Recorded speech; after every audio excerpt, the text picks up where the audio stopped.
Alrighty, welcome back to a wonderful episode of Spooks and Flukes. Yesterday Nathan and I came out here hoping to do a spook episode. We got out here on the lake and there's a freaking tournament going on, right? And the lake was pretty choppy. You know, we had to kind of wanted to do it, be tucked in where the wind wasn't at, but unfortunately there was like 15 boats everywhere we went. And wasn't able to do that. Now we got a little bit of footage of a few bass that we caught, a few fish that we caught, but it's not what I wanted to do. So I'm just going to extend it. This is the next day. As you can see, absolutely no wind. It ought to be some good footage of how to work a spook today. I'm going to start out by showing you how to tie it. I'm going to show you what I use, what I do to be successful with it.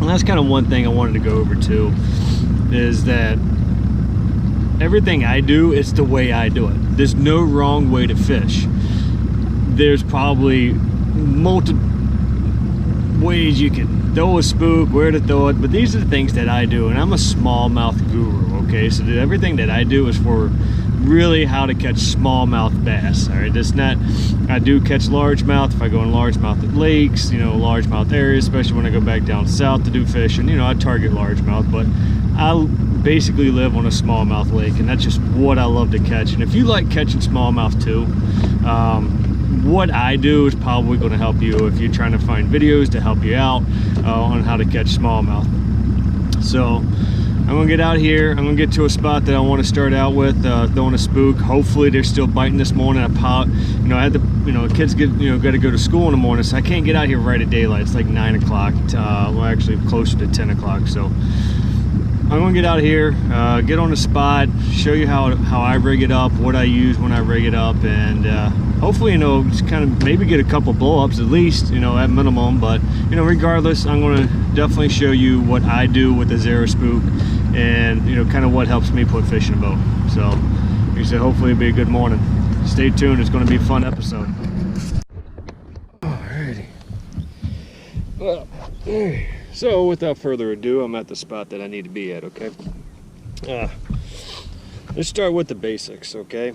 What type of line do you throw with a spook? Throw any line you want, but what works best is braid or monofilament. Most guys that I know, they typically use braid. Especially if you're fishing, heavier cover, go to the heavier pound test weight. I'm fishing open water. I use 15-pound braid, kind of when I'm here more in open water and less cover. The heavier the cover, go with the heavier pound test line.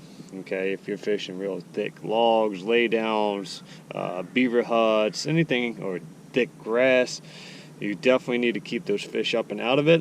You got to winch them out. Go with the heavier pound test weight. Typically on my frog rod, which is obviously heavy cover, it's typically somewhere between 65 and 80 pound test line, but this is 15-pound test line. When throwing a spook, it works best. Again, you can do anything you want, but this what works for me is a higher speed gear ratio reel. You can throw it on spinning reels. I've thrown spooks on spinning reels a lot, especially when I don't have a bait caster freed up to throw one on there. I'll throw it on a spinning reel, cast just as far as a bait caster does, if not further sometimes, and I still use like that 15-pound, 10 or 15-pound test line on it, and it's typically open cover stuff. But the faster the speed reel, the easier it is to hook up on fish when they strike a topwater. Now when they strike a topwater, you got to reel down, get all that slack out as quick as you can to set the hook. Typically, bass do not hold on to a topwater, hard topwater lure like this very long. So you have to be quick with your strikes and setting the hook. So this right here is a lose. This is actually an 8:3 to 1 gear ratio. Maybe in further videos, I'd probably go further in depth what those numbers actually mean. But for the most part, basically what it means is for every turn of the handle, that spool right here spins 8.3 times. Okay, and a different video maybe go more in depth with that. But for right now, what I want to do is tie one on, just like the Strike King commercial. I've been known to tie one on. So this is a Zero Spook, okay? This is actually a Super Spook Junior. There's, I think, either 3 or 4 different sizes for the Zero Spook. You got the Zero Spook original, which is a little bit bigger, a little bit longer. It's probably about that bigger, much longer, a little bit fatter. They also have, I love this sucker right here in a springtime. This size right here, if I can get it out. It's called the Zero Puppy. This thing is tiny. I tell you, in the springtime, when you need to really, you know, like in that post spawn, and you need to downsize and make a much smaller profile, this right here, this catches the heck out of them. This little small size right here. And there's different colors, different makes. Strike King makes one that's like the Zero Spook. It's basically top order lures. This is what they call the Sexy Dog, if I can get it off here. Okay, that's made by Strike King. Rapala's got one. God, I forgot the name of it now, but you know, so a lot of different companies make this type of lure. Basically what it's supposed to do is sit on top of the water. It's a top water, and it zigzags like this, okay, when you work it properly. And that zigzag motion triggers strikes, especially if they're hot, the bass are up in the water column, okay. So let's get to tying one on. Now with braided line, there's only one knot that I tie. There's limitless amounts of knots out there that you can tie, but this is the one I like to use, and it almost never breaks on me, okay? It's called the Palomar knot. Alright, we'll do our best to get it on film, and hopefully you can see this, alright? So what you want to do is go through, like that, pull, and then go back through, this way. Now you're going to see you have a tag line and your main line. You grab both of them, grab the loop side, and this should kind of spin freely on here like this. Now you're going to take this loop part where the tag line, I just dropped it. Unbelievable. Trying to talk and do something at the same time. It's like chewing gum and walking.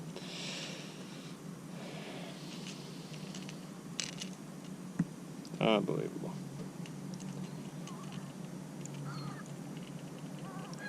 This is embarrassing. People gonna laugh at me now. It's a blooper. But again, take the tag line and main line, then you take the hoop part, okay? You're gonna go over through the hoop. Basically what it is, it's an overhand knot, okay? I'm gonna take it, put it through. Now you're going to take this hoop, pull the lure through that, moisten it with saliva, pull your tag line and your main line, like that. And that's how you tie a Palomar knot. When you get the hang of it, it literally takes like 30 seconds to tie it. It doesn't take long at all. And what you want to do is you need to cut the tag line off. Go to Bass Pro, get yourself some braid cutting scissors. These things help out tremendously. And just cut off, leave about a 1/4 inch in case some pulls out, you know, pulls back through a little bit. But don't leave a whole lot. Just about a 1/4 inch, about like that. Okay. So this is my spook box. As you can tell, I love Zero Spooks. I love throwing them, especially when they're hitting them. Now I'm going to change cameras and try to show you what I do here. Hopefully I can get some fish hitting it. I'm going to work this flat a little bit, and hopefully, you know, get some fish to hit it while I'm showing you how I work it. Not seeing a whole lot going on the surface. The birds are just laying on the surface. They're not diving anywhere, but luckily there's no wind, so being able to hopefully see the lure in the water, it's going to work out pretty good today. This is going to be a fun one. Okay, so got the angle changed here, so hopefully you can kind of see what I'm doing as far as working the Zero Spook on the surface of the water. Right. Again, now you can either use a bait caster or you can use a spinning reel. If you don't know how to throw a bait caster yet, it's just as easy to throw on a spinning reel, I promise you. You don't have to have a bait caster for this, okay? I prefer this because I got a real high speed gill ratio here that helps me on my hookups, but you can definitely use a spinning reel. Okay, first thing we want to do is cast it out. Okay, now when I take my approach to a Zero Spook in the morning or in the evening or during the middle of the day, if they're hitting it, okay, first thing I want to do is find out how fast I need to work this Zero Spook, okay? Usually the first 15, 20 casts, I'm working it very, very slow. Okay, I let it hit the surface and I'll give it 15, 20 seconds. And if they're hitting it right, like before I even move it, I kind of know that they're being really, really aggressive. Okay, so I'll give it a few seconds and I'll give it a couple pops just like this. Now, if you can see the spook, it's zigzagging. Okay, and what you do is you pop it on slack line. Okay, you got to have a little bit of slack there when you pop it. It's just a little twitch of the rod tip that makes that spook go left and right. It could take some practice to getting used to, but the crucial thing is keeping that little bit of slack in the line there in order to get that zigzag motion, what we call walking the dog. Okay, which I think is, I don't know, I've never zigzagged a dog before and say, hey, I'm walking my dog zigzagging, but that's what we call it. So I'll just go with it, right? So we'll get it out here.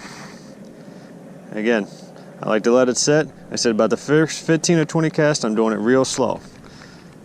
Couple pops, pause it, and let it sit there, and let it sit there, and let it sit there. Couple pops, let it pause. Okay? Then what I'll do is I'll increase it, how fast I'm actually working it. So I do that. Let me see.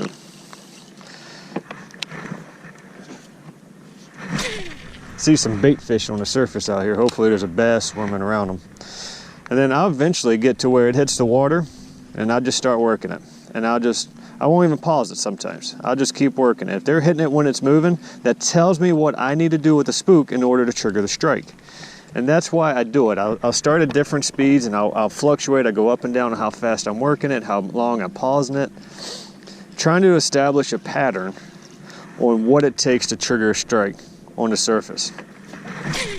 As long as they're hitting it, as long as they're in the mood, you know, there are days, a lot of days it's just not going to work, but I always like throwing it when they're hitting it.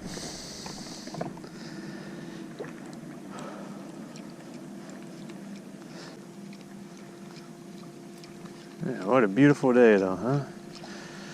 Tell you what though, this water temp is very warm for September 23rd. This still 70-degree water temps, unbelievable.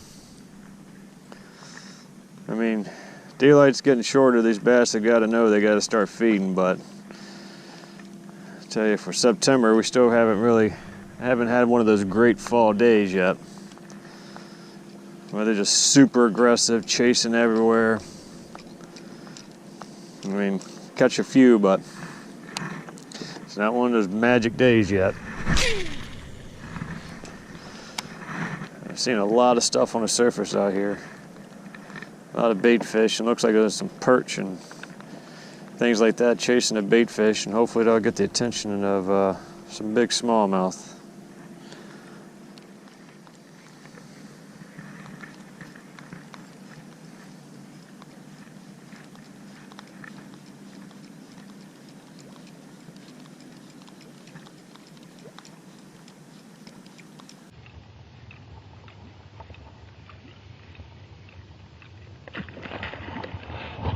Oh, did you see that? Holy cow. That was exciting. Whew, that got my heart going. Oh my gosh. Hit it while I was moving it. And keep doing that. Maybe it'll trigger a few more strikes. God, that was awesome. Whew. That was a big smallmouth too.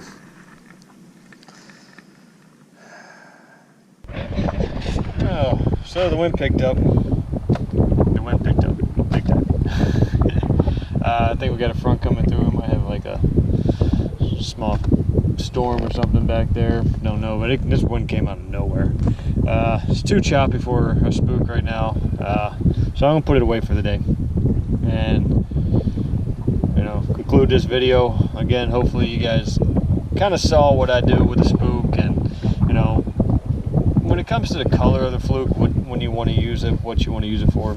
Typically, my rule of thumb, the darker the day, the darker the color. The brighter the day, the brighter the color. Now, I mean, again, it's all situational. I mean, you can go out there on a dark day and then throw, you know, chartreuse, or, you know, like a shed with a chartreuse top, give that hue on the water, and that's what triggers a strike. So you can go out there with like a straight black one on a bright day and catch them. But my typical rule of thumb, the darker the day, the darker the color. That, you know, majority of the time that's going to work out more for you. That's a good place to start. If you're throwing a spook and, man, you're getting a lot of action, but they're coming up and just looking at it, or, you know, you're getting those short strikes where they're not really taking it, switch the color up and see if that makes a difference. Today they just weren't hitting it today, and, you know, that's okay. But I think I'm gonna go find somewhere else to fish. This is might put on a drop shot. You know how much I love a drop shot, so might do that and go fish a little bit deeper water. But hey, you know, I got some more videos coming, and hopefully take something from this one. I hope so. And, you know, kind of getting into that fall, man. I really hope here the next couple weeks we really start getting slamming those smallmouth. You know, they start feeding pretty hard. Again, right now the water temp's warm. Hopefully in the next couple weeks, though, man, it's going to be game on, and we're just going to be slamming the big smallies. So hopefully pretty soon. Later, guys.